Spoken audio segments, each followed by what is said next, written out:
Si el hombre no les teme, al final se rebelará contra los dioses, pero antes se sublevará contra los sacerdotes de los dioses.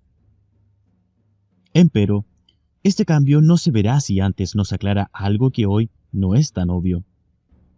El hecho de que en todas las lenguas indogermánicas, frío y miedo tienen la misma raíz, lo que aún puede intuirse, por ejemplo, en escalofrío, de terror.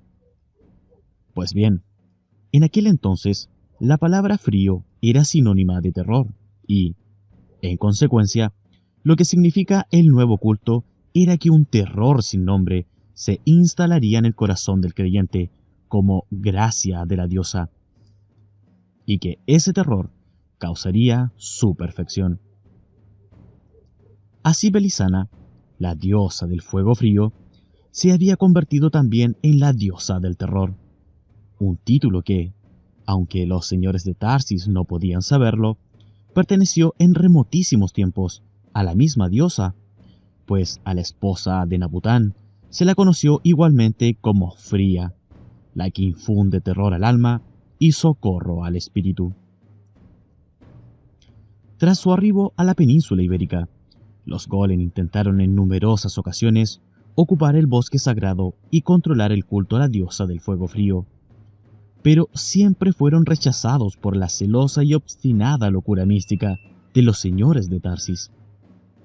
Hasta llegaron a ofrecer una auténtica lámpara perenne de los atlantes morenos, sabedores de que carecían de ella y que estaban obligados a vigilar permanentemente la flama de su lámpara primitiva de aceite y amianto.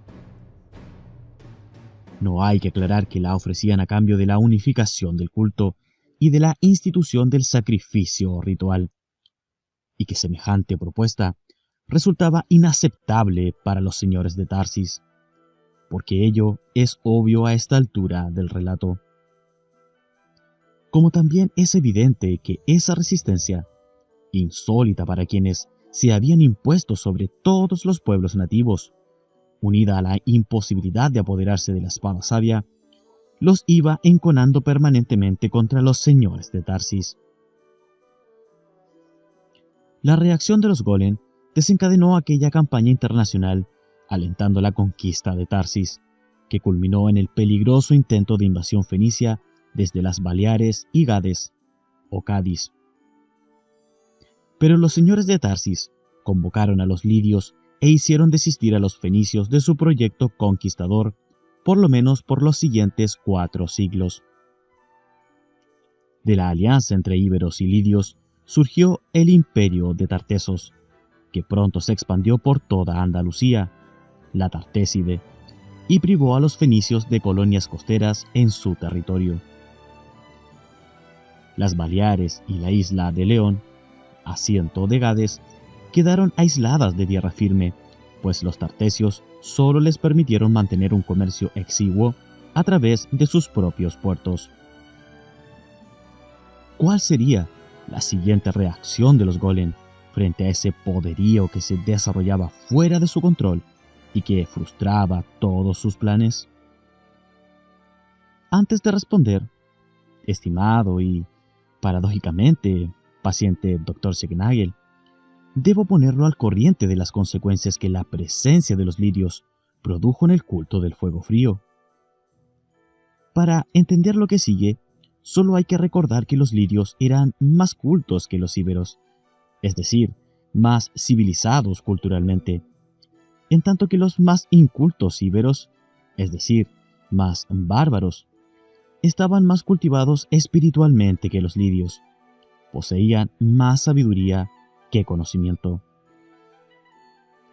Esas diferencias ocasionarían que los príncipes lidios, ahora de la misma familia de los señores de Tarsis, aceptasen sin profundizar el significado esotérico del culto a la diosa del fuego frío, que en adelante se denominaría por común acuerdo Pirena, y empleasen todo su esfuerzo en perfeccionar la forma exotérica del culto.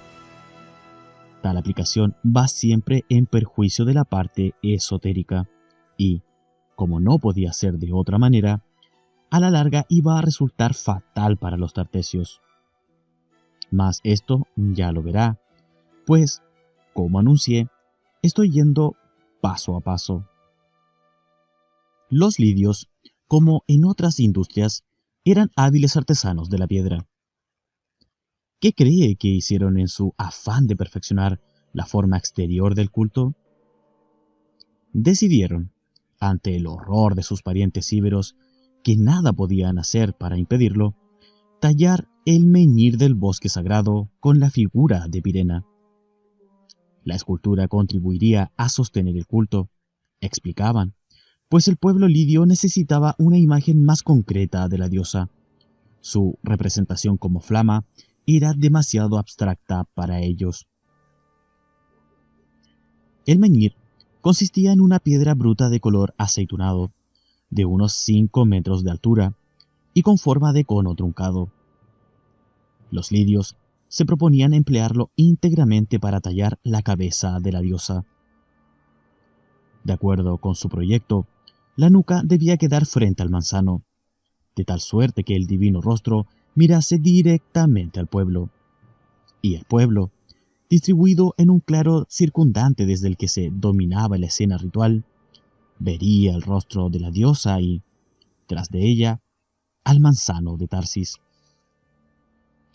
Trabajaron 2 maestros escultores en la talla, uno para esculpir el rostro y otro las guedejas serpentinas, en tanto que 3 ayudantes se ocupaban de practicar el hueco de la nuca, conectado con los ojos de la diosa.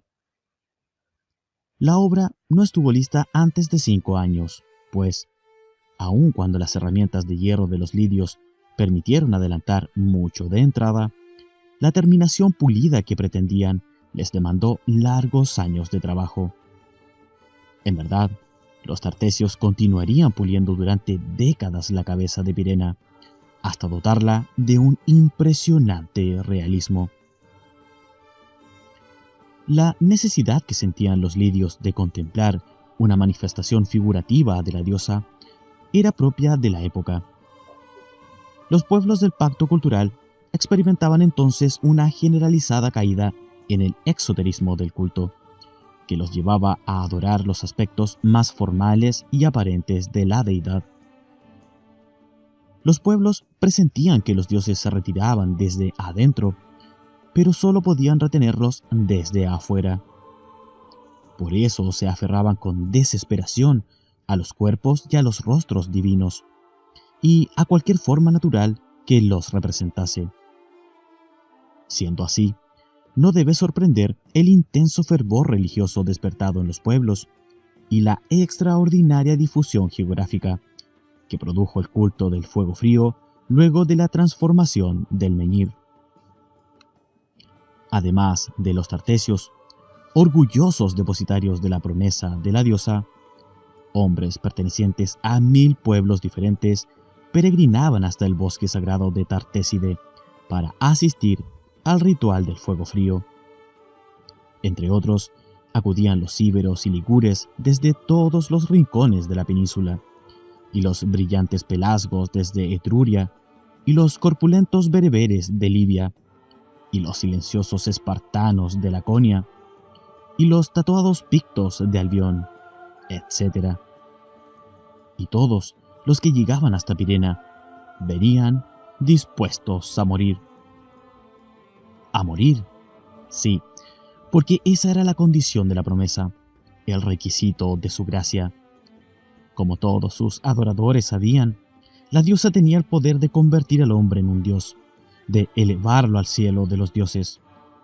Mas, como todos también sabían, los raros elegidos que ella aceptaba debían pasar previamente por la prueba del fuego frío, es decir, por la experiencia de su mirada mortal. Y esta experiencia generalmente acababa con la muerte física del elegido.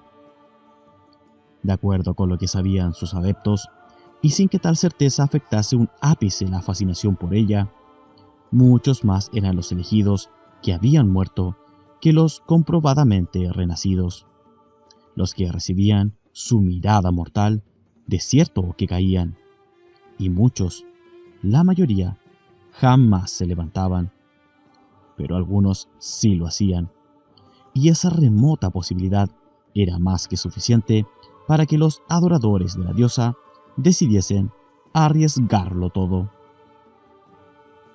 Los que se despertasen de la muerte serían quienes verdaderamente habían entregado sus corazones al fuego frío de la diosa, y a los que ella recompensaría tomándolos por esposos. Por su gracia, al revivir, el elegido ya no sería un ser humano de carne y hueso, sino un hombre de piedra inmortal, un hijo de la muerte. Estos títulos al principio constituyeron un enigma para los señores de Tarsis, que fueron quienes introdujeron la reforma del fuego frío en el antiguo culto a Belisana, pues afirmaban haberlos recibido por inspiración mística directamente de la diosa, aunque suponían que se refería a una condición superior del hombre, cercana a los dioses o a los grandes antepasados. Mas luego, cuando entre los mismos señores de Tarsis hubo hombres de piedra, la respuesta se hizo súbitamente clara. Pero ocurrió que esa respuesta no era apta para el hombre dormido, ni tampoco para los elegidos que con más fervor adoraban a la diosa. Los hombres de piedra callarían este secreto, del que solo hablarían entre ellos, y formarían un colegio de hierofantes Tartesio para preservarlo.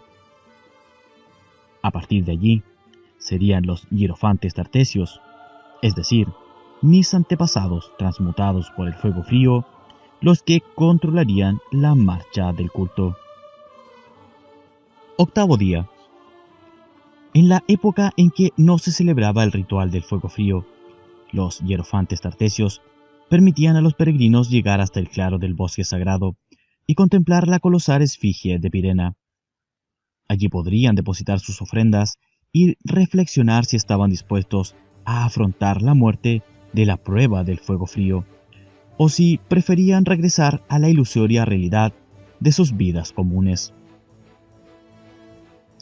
Por el momento, la diosa no podía dañarlos, pues sus ojos estaban cerrados y a nadie comunicaba su señal de muerte.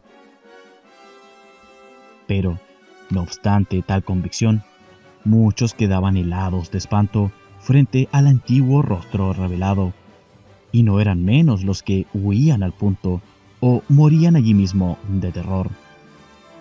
Es que el menhir original había sido plantado en ese sitio por los semidioses atlantes blancos miles de años antes, pero en los días de la alianza con los lidios no existía nadie sobre la tierra capaz de emular aquella hazaña de trasladar a miles de kilómetros de distancia una gigantesca piedra y depositarla en el centro de un espeso bosque de fresnos, sin talar árboles para ello.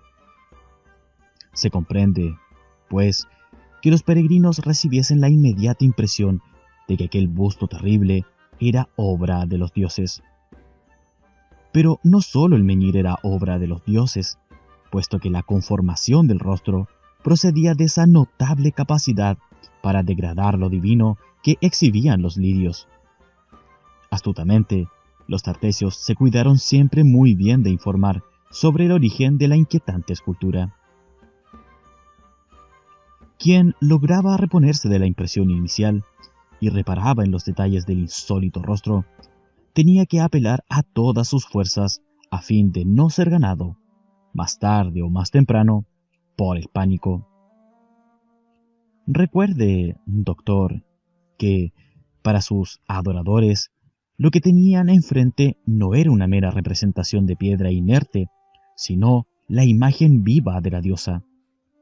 Pirena se manifestaba en el rostro y el rostro participaba de ella. Y era aquel rostro hierático lo que quitaba el aliento.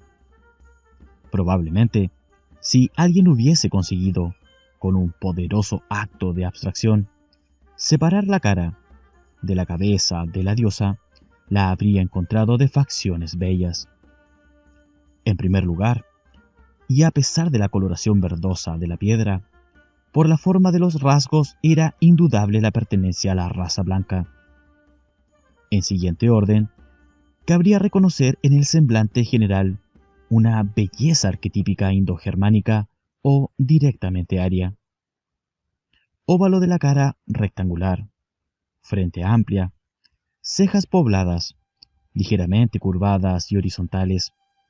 Los párpados, puesto que ya dije que los ojos permanecían cerrados, demostraban por la expresión una mirada frontal, de ojos redondos y perfectos. Nariz recta y proporcionada, mentón firme y prominente, cuello fuerte y delgado, y la boca, con el labio inferior más grueso y algo más saliente que el superior, era quizá la nota más hermosa. Estaba levemente abierta y curvada en una sonrisa apenas esbozada, en un gesto inconfundible de cósmica ironía. Naturalmente, quien careciese del poder de abstracción necesario no advertiría ninguno de los caracteres señalados. Por el contrario, sin dudas, toda su atención sería absorbida de entrada por el cabello de la diosa. Y esa observación primera seguramente neutralizaría el juicio estético anterior. Al contemplar la cabeza en conjunto, cabello y cara, la diosa presentaba aquel aspecto aterrador que causaba el pánico de los visitantes. Pero, ¿qué había en su cabello capaz de paralizar de espanto a los rudos peregrinos, normalmente habituados al peligro? Serpientes. Serpientes de un realismo excepcional. Su cabellera se componía de 18 serpientes de piedra. 8, de distinta longitud, caían a ambos lados de la cara, y otras 2, mucho más pequeñas, se erizaban sobre la frente. Cada par de las 8 serpientes estaban a la misma altura. 2 a la altura de los ojos, 2 al de la nariz, 2 a la de la boca y 2 a la del mentón. Emergiendo de un nivel anterior de cabello, los restantes 8 ofidios volvían y situaban sus cabezas entre las anteriores. Y cada serpiente, al separarse de las restantes guedejas, formaba en el aire con su cuerpo 2 curvas contrapuestas, como una S, que le permitía anunciar el siguiente movimiento: el ataque mortal. Y las 2 serpientes de la frente, pese a ser más pequeñas, también evidenciaban idéntica actitud agresiva. En resumen, al admirar de frente el rostro de la sonriente diosa, emergía con fuerza el arco de las 18 cabezas de serpiente de su cabellera. Y todas las cabezas estaban vueltas hacia adelante, acompañando con sus ojos la mirada sin ojos de la diosa. Y todas las cabezas tenían las fauces horriblemente abiertas, exponiendo los mortales colmillos y las abismales gargantas. No debe sorprender, pues, que aquella impresionante aparición de la diosa aterrorizase a sus más fieles adoradores. Lógicamente, tal composición tenía un significado esotérico que solo los hierofantes e iniciados conocían, aunque, eventualmente, disponían de una explicación exotérica aceptable. En este último caso, notificaban al viajero, que a veces podía ser un rey aliado o un embajador importante al que no se le podía negar de plano el conocimiento, que las 18 serpientes representaban a las letras del alfabeto tartesio, el que pretendían haber recibido de la diosa. Durante el ritual, afirmaban, los iniciados podían escuchar a las serpientes de la diosa recitar el alfabeto sagrado. La verdad esotérica que había atrás de todo esto era que las 18 letras correspondían efectivamente a las 18 brunas de Nabután, y que con ellas se podía comprender el signo del origen, y con este a la serpiente, máximo símbolo del conocimiento humano. Pero tal verdad era apenas intuida por los hierofantes tartesios ya que en esos días nadie veía el signo del origen, ni recordaba las brunas de Nabután. Al instituir la reforma del fuego frío, los señores de Tarsis habían recibido la palabra de la diosa de que la casa de Tarsis, descendiente de los atlantes blancos, no se extinguiría mientras, al menos, uno de sus miembros no recuperase la sabiduría perdida. Y para que su palabra se cumpliese, menos que nunca deberían desprenderse de la espada sabia. Ese momento aún no había llegado, y ningún descendiente de la casa de Tarsis comprendía el significado profundo de esa verdad esotérica que revelaba la cabeza de piedra de Pirena. De modo que para ellos era también una verdad incuestionable el hecho de que las 18 serpientes representaban a las letras del alfabeto tartesio. Las dos serpientes más pequeñas, por ejemplo, correspondían a las dos letras introducidas por los lidios, y su pronunciación se mantenía en secreto, al igual que el nombre de la diosa luna, formado por las tres vocales de los íberos. En este caso, las dos vocales permitían conocer el nombre que la diosa Pirena se daba a sí misma cuando se manifestaba como fuego frío en el corazón del hombre, es decir, yo soy. Algo así como Eu o Ei. Todos los años, al aproximarse el solsticio de invierno, los hierofantes determinaban el plenilunio más cercano y, en esa noche, se celebraba en Tartesos el ritual del fuego frío. No serían muchos los elegidos que, finalmente, se atreverían a desafiar la prueba del fuego frío. Casi siempre un grupo que se podía contar con los dedos de la mano.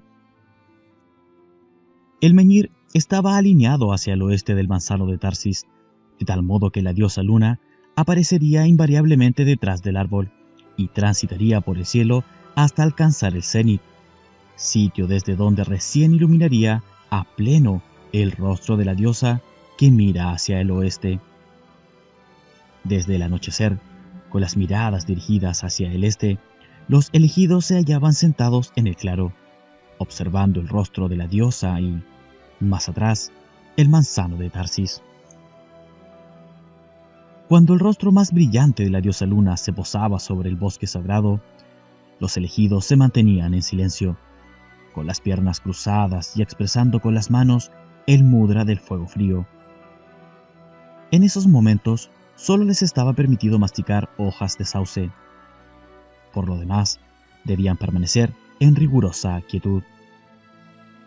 Hasta el cenit del plenilunio, la tensión dramática crecía instante tras instante y, en ese punto, alcanzaba tal intensidad que parecía que el terror de los elegidos se extendía al medio ambiente y se tornaba respirable. No solo se respiraba el terror, sino que se lo percibía epidérmicamente, como si una presencia vaporosa hubiese brotado de los rayos de la luna y los oprimiese a todos con un abrazo helado y sobrecogedor. Invariablemente, se llegaba a ese clímax al comenzar el ritual. Entonces un hierofante se dirigía a la parte trasera de la cabeza de piedra y ascendía por una pequeña escalera que estaba tallada en la roca del menhir y se internaba en su interior. La escalera, que contaba con 18 escalones y culminaba en una plataforma circular, permitía acceder a una plataforma troncocónica. Era este un estrecho recinto de unos 2,5 metros de altura, excavado exactamente detrás de la cara y apenas iluminado desde el piso por la lámpara perenne. Sobre la plataforma del piso, en efecto, había un diminuto fogón de piedra en cuyo hornillo se colocaba, desde que los lidios perfeccionaron la forma del culto, la lámpara perenne. Una losa permitía tapar la boca superior del hornillo y regular la salida de la exigua luz. Ahora, esta luz era mínima porque el hierofante se aprestaba a realizar una operación clave del ritual: efectuar la apertura de los ojos de la diosa. Para lograrlo, solo tenía que desplazar hacia adentro las dos piezas de piedra, solidarias entre sí, que habitualmente permanecían perfectamente ensambladas en la cara y causaban la ilusión de que unos pétreos párpados cubrían el bulbo de sus ojos. Esas pesadas piedras requerían la fuerza de 2 hombres para ser colocadas en su lugar, pero, una vez allí, bastaba con quitar una traba y se deslizaban por sí mismas sobre una guía rampa que atravesaba todo el recinto interior. Hay que imaginarse esta escena. El cerco de fresnos del bosque sagrado, formando el claro, y en su centro, enormes e imponentes, el manzano de Tarsis y la estatua de la diosa Pirena.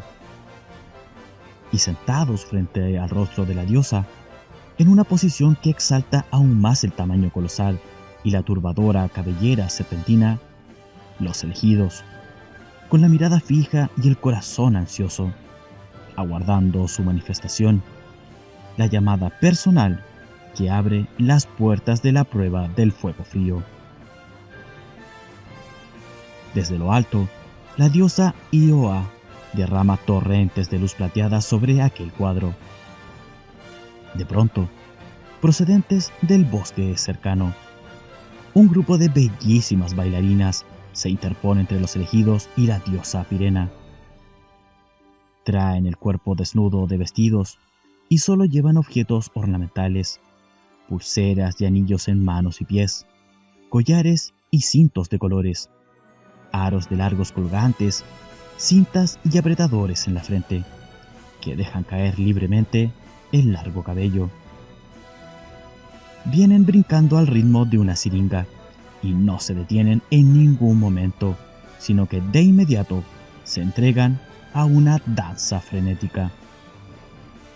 Previamente, han practicado la libación ritual de un néctar afrodisíaco, y por eso sus ojos están brillantes de deseo, y sus gestos son insinuantes y lascivos. Las caderas y los vientres se mueven sin cesar, y pueden ser vistos, a cada instante, en 1000 posiciones diferentes. Los pechos firmes se agitan como palomas al vuelo, y las bocas húmedas se abren anhelantes. Toda la danza es una irresistible invitación a los placeres del amor carnal. Desde luego, el erotismo desplegado por las bailarinas tenía por objeto excitar sexualmente a los elegidos, encender en ellos el fuego caliente de la pasión animal. Aquel baile era una supervivencia del antiguo culto del fuego, y su culminación, en otras épocas, hubiese derivado en una desenfrenada orgía. Pero la reforma del fuego frío había cambiado las cosas, y ahora se prohibía el ayuntamiento ritual, y se exigía, en cambio, que los elegidos experimentasen el fuego caliente en el corazón. Si algún elegido carecía de fuerzas para rechazar el convite de las danzarinas, podría unirse a ellas y gozar de un deleite jamás imaginado. Mas eso no lo salvaría de la muerte, pues luego sería asesinado en castigo por su debilidad. La actitud exigida a los elegidos requería que permaneciesen inmutables hasta la conclusión de la danza, manteniendo la vista fija en el rostro de la diosa. Regresemos a la escena. El volumen de la música fue en aumento, y ahora es un coro de flautas y tambores el que acompaña los movimientos cadenciosos. Las bailarinas jadean, el baile se torna febril, y la expresión erótica llega a su apogeo. Tras ellas, la sonrisa de la diosa parece más irónica que nunca.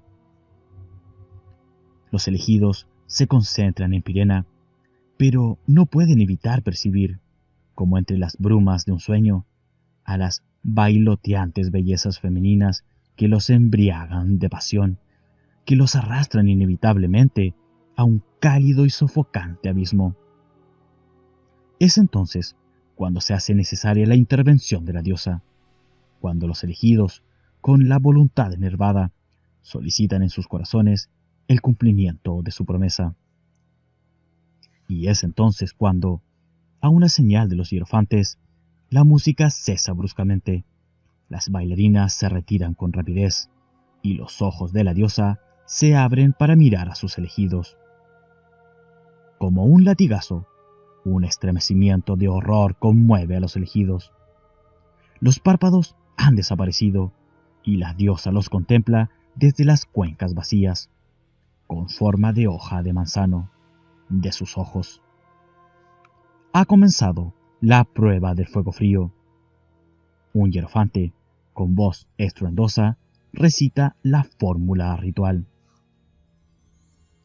Oh Pirena, diosa de la muerte sonriente, tú que tienes la morada más allá de las estrellas, acércate a la tierra de los elegidos que por ti claman. Oh Pirena, tú que antes amabas con el calor del fuego a los elegidos y después los matabas, recuerda la promesa. Asesínalos primero con el fuego del fuego, para amarlos luego en tu morada. Oh Pirena, haz que muera en nosotros la vida cálida. Haznos conocer a Calibur, la muerte fría de tu mirada, y haznos vivir en la muerte tu vida helada.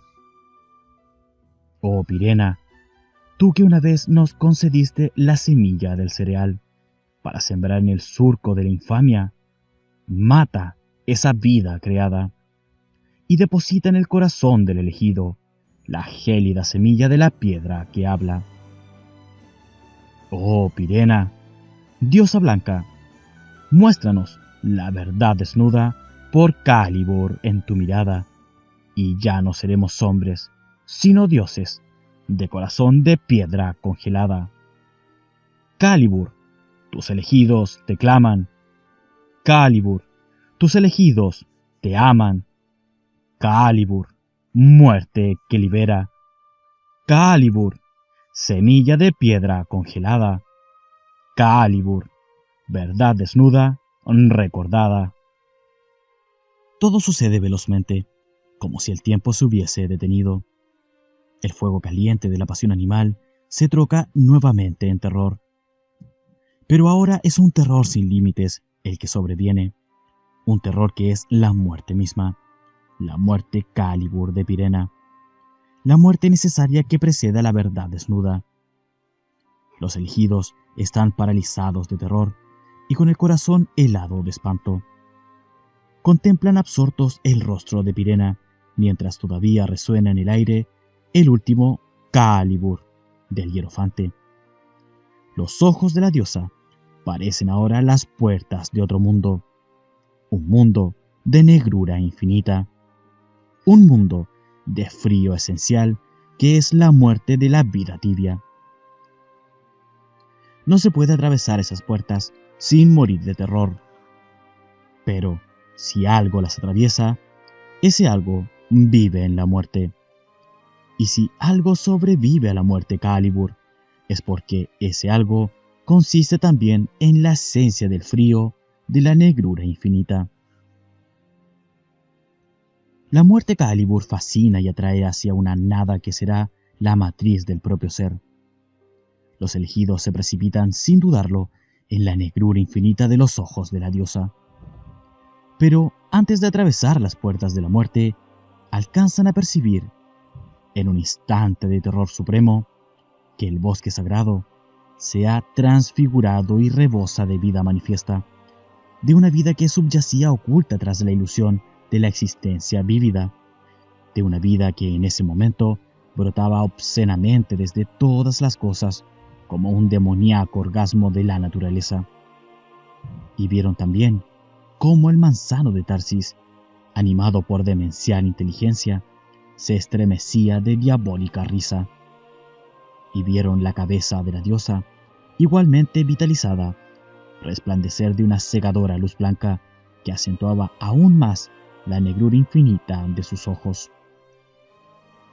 Y al entrar en la negrura infinita, al enfriarse el corazón y morir la vida tibia, ven por último a la cabellera de Pirena hirviendo de serpientes, y oyen a las serpientes silbar las letras del alfabeto sagrado y pronunciar con ellas ininterrumpidamente los nombres de todas las cosas creadas.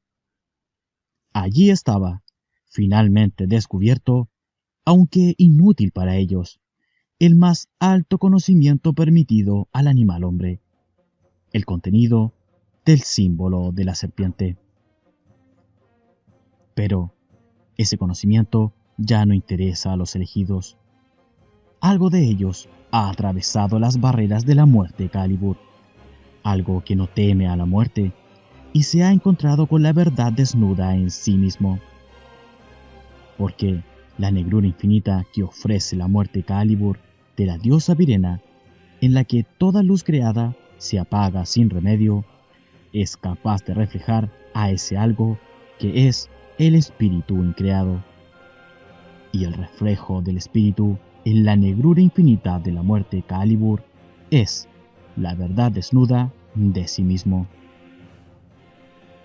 Frente a la negrura infinita, la vida creada muere de terror y el espíritu se encuentra a sí mismo. Es por eso que si el elegido, tras el reencuentro, recobra la vida, será portador de una señal de muerte que dejará su corazón helado para siempre. El alma no podrá evitar ser subyugada por la semilla de piedra de sí mismo, que crece y se desarrolla a sus expensas y transmuta al elegido en iniciado hiperbóreo, en hombre de piedra, en guerrero sabio. Como hombre de piedra, el elegido resurrecto tendrá un corazón de hielo y exhibirá un valor absoluto. Podrá amar sin reservas a la mujer de carne, pero ésta ya no conseguirá jamás encender en su corazón el fuego caliente de la pasión animal. Entonces buscará en la mujer de carne a aquella que además de alma posea espíritu increado, como la diosa Pirena, y sea capaz de revelar en su negrura infinita la verdad desnuda de sí mismo. A ella, a la mujer Calibur, la amará con el fuego frío de la raza hiperbórea, y la mujer Calibur le responderá con el amor helado de la muerte Calibur de Pirena. Noveno día. Entre los elegidos que afrontaban la prueba del fuego frío, podían esperarse tres resultados. En primer lugar, que algunos no aprobasen la prueba, es decir, que no hubiesen pasado por la experiencia efectiva de la muerte, sea porque el terror inicial no dio paso a la pasión animal, sea porque el fuego caliente no se trocó en terror, sea porque el terror impidió mirar de frente la negrura infinita, o sea, por cualquier otro motivo. En segundo término, que otros hubiesen muerto realmente. Y por último, que algunos de estos hubiesen resucitado. En el primer caso, los elegidos serían ejecutados a la siguiente noche de la prueba del fuego frío. Para los hierofantes tartesios, no debería presentarse a la prueba el que no estuviese realmente dispuesto a morir, porque de la prueba nadie debía salir vivo. Si se muriese y se resucitase, el que renaciese no sería quien murió, sino un hijo de la muerte, alguien que portaría una señal de muerte y llevaría en sí a la muerte. Es decir, el hijo de la muerte sería engendrado en la muerte por sí mismo. Quien asistiese a la prueba y no muriese, no merecería vivir. Las mujeres verdugo de Tartesos bajarían el hacha de piedra sobre su cuello. Lo asesinarían la noche siguiente de la prueba, en el soto de sauces consagrado a la diosa luna Ioa, a orillas del Odiel. ¿Qué ocurría con ellos? Nadie conocía de cierto cuál sería su suerte, si realmente morirían para siempre, si resucitarían en otro mundo, si volverían a reencarnar en vidas futuras, o si sus almas transmigrarían a otros seres. Mas, ¿cuánto duraba la prueba del fuego frío? Solo los hierofantes y los que habían fracasado, y que igualmente morirían, lo sabían. Solo ellos habían conservado la conciencia del tiempo transcurrido. Los que se reflejaron en la negrura infinita y encontraron la verdad desnuda de sí mismo, recibieron también un reflejo de la eternidad. La contemplación de sí mismo, que es un reflejo del Espíritu Eterno, se experimenta en un instante único, inabarcable por el tiempo de la creación. Los elegidos que encuentran la muerte Cálibur de Pirena nunca podrán responder a esa pregunta. La experiencia de la eternidad es indescriptible. De aquí que a los que del segundo grupo, los que murieron realmente, se los considerase muy amados por la diosa, ya que ella los había retenido en la eternidad, y se les brindasen los funerales propios de los guerreros sabios. Tendrían derecho a ser incinerados con la espada en la mano, y una urna de madera de fresno, con sus cenizas, sería luego arrojada al mar occidental. En el tercer caso, cuando excepcionalmente algún elegido regresaba de la muerte, se lo incorporaba de inmediato al colegio de hierofantes de Tartesos. El hecho constituía un motivo de festejo en todo el reino, pues el pueblo, que no entendía de sutilezas esotéricas, intuía infaliblemente que el hijo de la muerte significaba un galardón para la raza. Pese a haber triunfado por sí mismo en la prueba del fuego frío, el nuevo hierofante sería considerado como el exponente de un mérito colectivo, de una virtud racial. Pero los hierofantes antiguos, que conocían el secreto, acogían igualmente con alegría al elegido resurrecto. He allí, indicaban, un hombre de piedra, un regresado de la muerte, uno que en la muerte fue amado con el fuego frío Cálibur de Pirena, y ahora conserva el recuerdo de Amor, uno que ha sentido, más allá del amor de la vida, el amor de la muerte Cálibur, es decir, la no muerte de la muerte Cálibur, y ahora se ha inmortalizado como hijo de la muerte. Así lo recibían. Oh elegido de Pirena, eres mortal y el amor de una diosa te ha liberado de la vida. Por voluntad del Creador uno, de barro fuiste. Por voluntad de la muerte Cálibur, de piedra eres. Oh, hijo de la muerte, el valor tiene tu nombre. Ya no debes hablar, solo actúa. Guarda en tu corazón de hielo el recuerdo de Amor, mas no recuerdes. Solo vivénciate a ti mismo, fuego frío inmortal, hombre de piedra. Y, en verdad, el hombre de piedra no hablaría, quizás por muchos años. No lo haría porque estaría ocupado en vivenciar a sí mismo, porque desde el renacimiento, en el interior de su corazón, sobre una fibra profunda, ardía la flama del fuego frío, y esa flama, cuando era percibida, hablaba con la voz de sí mismo, y sus palabras siempre comenzaban con el nombre de la diosa: yo soy, Ey, Ey. Al escuchar la voz de sí mismo, afirmando yo soy, el hombre de piedra realmente era, es decir, tenía existencia absoluta fuera de la ilusión de los entes materiales, más allá de la vida y de la muerte.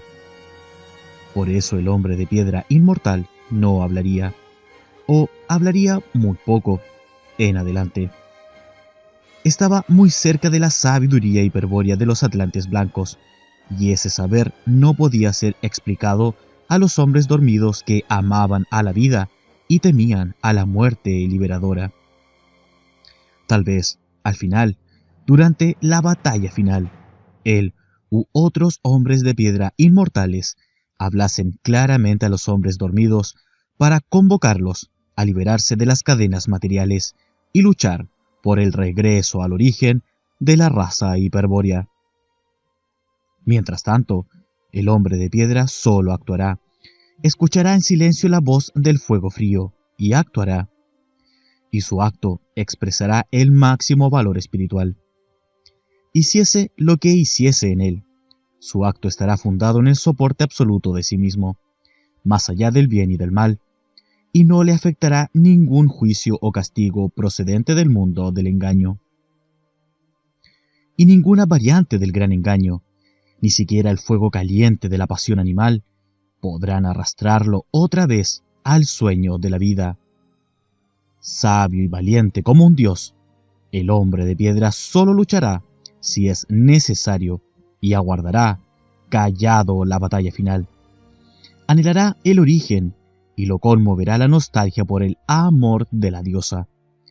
Buscará a su pareja original en la mujer Calibur y, si la encuentra, la amará con el fuego frío de sí mismo, y ella lo abrazará con la luz increada de su espíritu eterno, que será negrura infinita para el alma creada. En este tercer caso, con seguridad, la promesa de Pirena se habría cumplido. 10º día. Supongo que aguardará usted, sufrido Dr. Signagel, una respuesta a la pregunta pendiente. ¿Cuál sería la siguiente reacción de los golem frente al poderío tartesio que se desarrollaba fuera de su control y que frustraba todos sus planes? Esta es la respuesta. Muy simple, si bien habrá que aclararla. Los golem dirigieron contra Tartesos el mito de Perseo. Con todo rigor, se puede afirmar que el de Perseo, así como otras leyendas que tardíamente se han agrupado bajo la denominación general de mitos griegos, es en realidad un antiquísimo mito pelasgo. Con algunas de las historias griegas de Heracles ha pasado lo mismo. Por ejemplo, con aquella en la que el héroe lucha con el gigante Gerión para robarle sus bueyes rojos y que oculta, bajo un símbolo caro a los pelasgos, una antigua incursión de los argivos primitivos contra el pueblo triple de los íberos, o virtriones, con el fin de conquistar el secreto de la ganadería que desconocían o habían perdido. Y la prueba está en que aquellos argivos, enemigos de los geriones, se consideraban parientes de estos, desde que Heracles mismo era bisnieto de Perseo. Pero Perseo fue bisabuelo de Heracles, solo en el mito argivo. En verdad, el tema está tomado de un mito pelasgo mucho más antiguo, de origen ibérico-atlante, que se refiere a la aventura emprendida por un espíritu hiperbóreo típico para alcanzar la inmortalidad y la sabiduría. En el tema primordial, el espíritu Perseo no era argivo, sino oriundo de los íberos atlantes, es decir, de un pueblo mucho más occidental. Por eso su proeza no la lleva a cabo por encargo de un mero rey mortal como Polidectes, sino de la diosa de la sabiduría, Fría, la esposa de Nabután. Todos los nombres y las funciones de los dioses fueron luego cambiados y trastocados por los pueblos del pacto cultural, quedando la historia de Perseo en la forma conocida. El tema es simple y, en cuanto lo exponga, usted comprobará que no puede proceder más que de la sabiduría hiperbórea de los atlantes blancos. Una representación hiperbórea del origen, como ya lo mencioné más atrás, fue Thule, el centro isotrópico de donde procedía el espíritu. De manera semejante, para los primeros descendientes de los atlantes blancos, el origen fue Ponto, al que luego se personificó como un dios del mar y se identificó con la ola, seguramente porque de este origen provenían sus antepasados. Este Ponto se desposa con Gea, la tierra, quien da nacimiento entre otros a Forcis y Seto, símbolos prototípicos de los seres híbridos, mitad animales, mitad dioses. En un trasfondo esotérico, esta imagen alude al espíritu aportado por Ponto, el origen, al animal hombre, hijo de la tierra. Los hermanos Forcis y Seto se aparean a su vez y, junto a una serie de arquetipos híbridos, dan vida a 3 mujeres que ya nacen viejas, las grayas o greas, es decir, las grises. Naturalmente, las grayas no son otras que las brayas, las guerreras sabias encargadas de custodiar el arado de piedra y la piedra de Venus. Son viejas porque deben ser sabias, y los que ignoran el significado de los instrumentos líricos afirmarán luego que, entre las 3, solo tenían un ojo y un diente. Perseo es la idealización del espíritu cautivo que intenta la hazaña de liberarse de la prisión material. Su objetivo es descubrir el secreto de la muerte, conseguir la más alta sabiduría y hallar a la pareja original. Nabután y Fría lo inspiran para que consulte a las brayas, y ellas, con la piedra de Venus, le indican el camino a seguir. Debe dirigirse a un bosque sagrado de fresnos y reclamar la ayuda de los dioses para enfrentar con éxito a la muerte. Es lo que hace Perseo y se produce el encuentro con Nabután.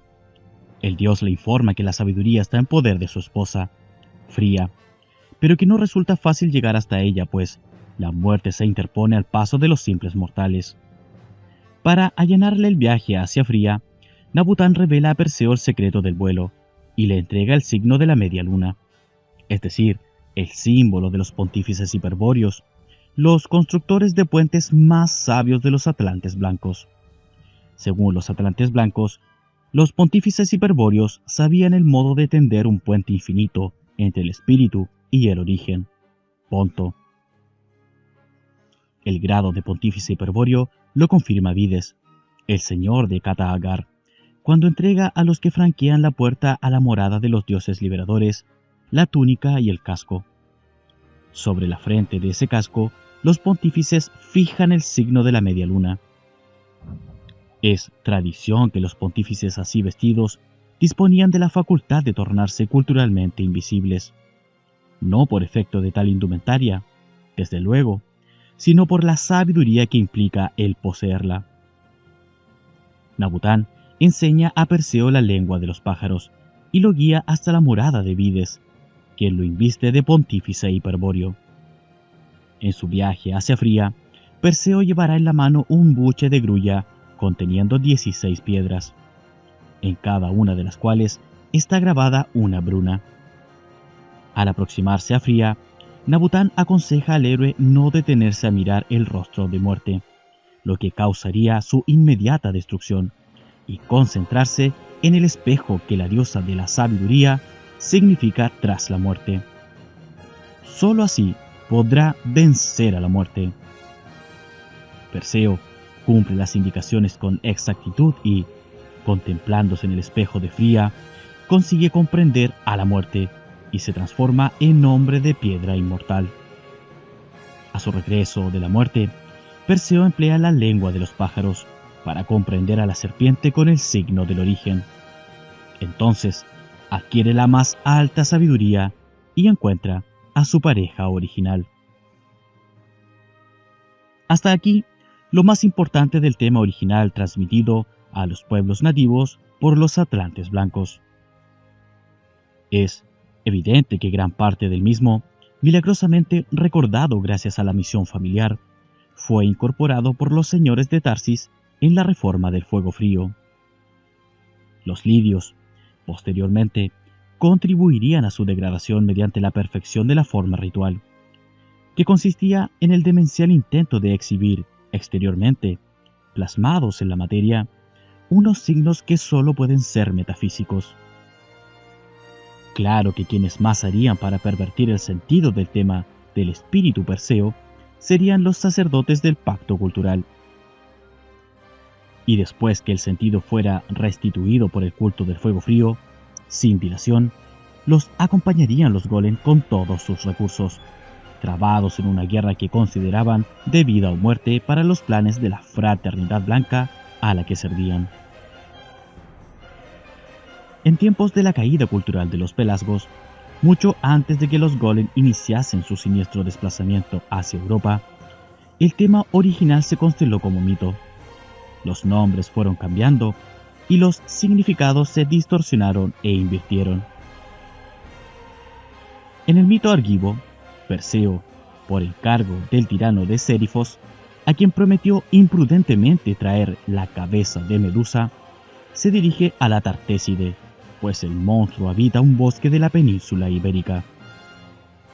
Semejante localización no es gratuita, puesto que Vides, el señor de Kata-Agar, fue denominado por los sacerdotes Ides, Aides o Hades, el señor de Tar, es decir, del Tártaro o infierno, con lo que Tarsis, Tartéside, Tartesos, etc., pasaron a designar lugares infernales.